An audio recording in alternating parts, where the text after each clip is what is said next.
Welcome to Maximising Efficiency with Dext. Once again, I'm joined by Paul Lodder, and today we're going over another thing that I wish I knew when I worked in practice around Dext and how it can really help me and my practice enhance automation, drive decision making, and that thing is practice insights. So I'm going to hand over straight to Paul to give us a little bit of a run through of what practice insights is, where you can find it, and a little bit of a deep dive into that.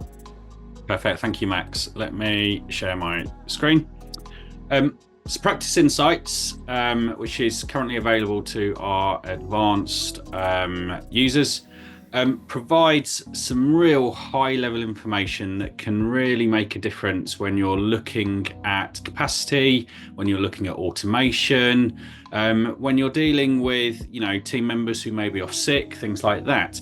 We're going to cover these all in more detail in the future videos. Today, Max, I'm just going to focus on the importance of the settings.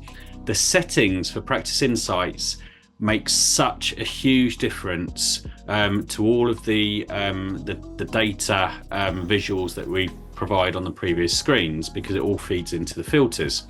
So it is so important to spend a little bit of time making sure that you have everything set up correctly.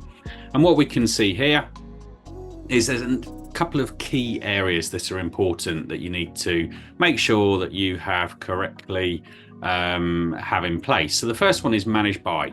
Manage by is reference to whether you're responsible for the bookkeeping or whether your client is responsible for the bookkeeping.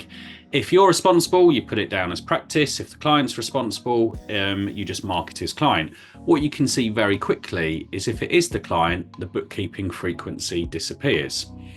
If it's the practice, we have an option for bookkeeping frequency. This makes such a big difference when you're looking at the allocation of work and the prioritization of work, because for each of your clients, you may have a different engagement in place with them. For some of your clients, it may be daily bookkeeping. For others, you just do it on a quarterly basis.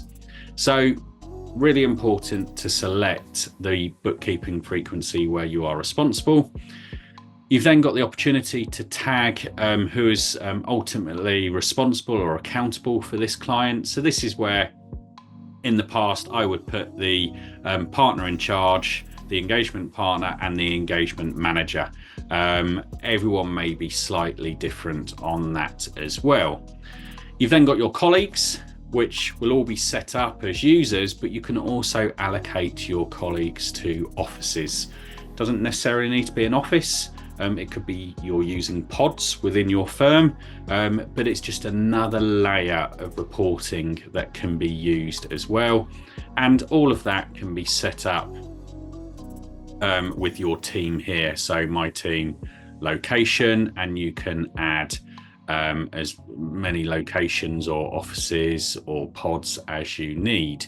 So once you've done all of that, that can make such a huge difference to how you use these insights. I'm not going to go into any more detail. What I'll just do is hand over to Max just to wrap up there for us. Perfect. So yes, as Paul's mentioned there, the setup, the key is in the setup, and in our next few videos, what we're going to do is deep dive into these insights here. As you can see, there's tons of insight straight from the forefront of the screen. However, once you deep dive into these and really nail on the use cases, they can provide super value to you and your company, whether that's to increase automation and save you guys even more time, or to make some more powerful decision making along the process with your clients. So please do stay tuned.